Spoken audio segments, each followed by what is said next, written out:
So guys, kalau dapat semua ni alert, rasa heaven tu.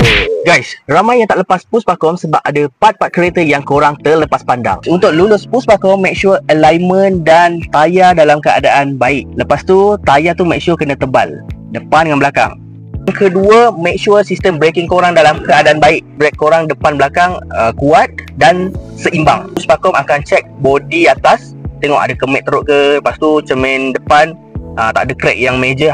Lampu dan wiring korang dalam keadaan baik. Next, check asap. Make sure tak ada kebocoran exhaust, tu yang penting. Puspakom akan check korang punya suspension, make sure tak ada leaking. Rim dalam keadaan baik, bush pun elok. Puspakom biasanya akan check bawah undercarriage, make sure korang punya drive shaft, lower arm dalam keadaan baik, ketat. Lepas tu tak ada leaking dekat bawah mangkuk enjin ataupun bawah gearbox.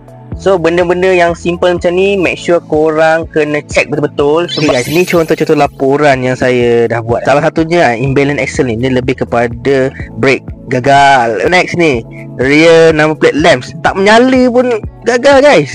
Gila. Alignment tu penting macam ni, 5.0 ke bawah bacaan reading dia, baru lepas.